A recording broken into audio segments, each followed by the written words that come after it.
नमस्कार दोस्तों, मैं कश्यप स्वागत करता हूं आप सभी का आहट एक अनहोनी की चैनल पर। दोस्तों, आज की हमारी कहानी का शीर्षक है किसकी थी वो लाश। कहानी में आगे बढ़ने से पहले अगर आपने मेरी चैनल को अभी तक सब्सक्राइब नहीं किया है तो अब कर लीजिए, साथ में बेल आइकन को भी दबा दीजिए ताकि आपको मेरी कहानी के नोटिफिकेशंस पहले ही मिलते रहें। तो आइए बढ़ते हैं हमारी कहानी की तरफ। दोस्तों, मैं एक फॉरेन एजुकेशन कंसल्टिंग फर्म में काम कर रहा था। मुझे मेरी कंपनी ने कहा कि फॉरेन डेलीगेट्स के पास से मुझे कुछ पेपर साइन करवाने हैं और उसके लिए मुझे अहमदाबाद से बड़ौदा जाना था। मैं अपने सबॉर्डिनेट मिथिलेश के साथ बड़ौदा जाने के लिए निकला। अहमदाबाद से बड़ौदा का डिस्टेंस एक्सप्रेस हाईवे के ज़रिए सिर्फ 90 किलोमीटर्स है। तो मैं और मिथिलेश हम दोनों ही मेरी गाड़ी में गए। उस वक्त वो दशहरे का दिन था और रात को करीबन 11:30 बजे हम दोनों अहमदाबाद से एक्सप्रेस हाईवे द्वारा बड़ौदा जाने के लिए निकले।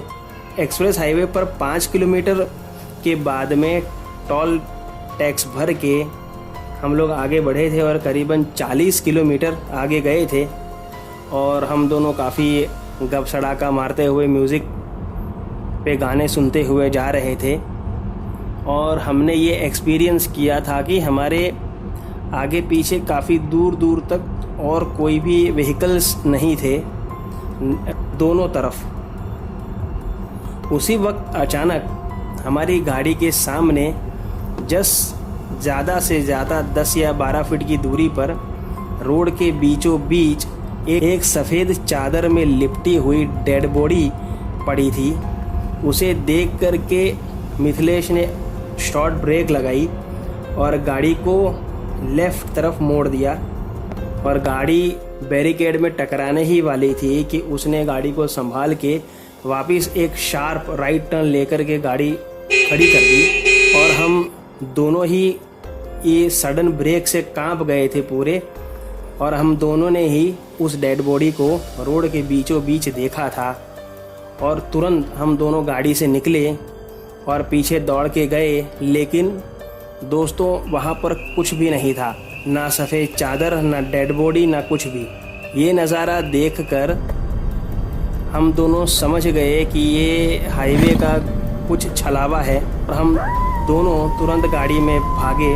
और तब मिथिलेश के हाथ काफ़ी कांपने लगे थे, तो उसने मुझसे कहा कि अब आप ड्राइव करो, मैं ड्राइव नहीं कर पाऊँगा। तो मैं ड्राइव करने लगा और करीबन 10-15 किलोमीटर और हम दोनों को ऐसा ही लगता रहा जैसे वो डेड बॉडी हमारी कार के पीछे ही लगी हुई है और हमें करीबन 10 से 15 किलोमीटर तक वो डेड बॉडी रोड पर हमारी गाड़ी के साथ साथ ही जैसे नीचे रोड से आ रही हो ऐसा लगता रहा।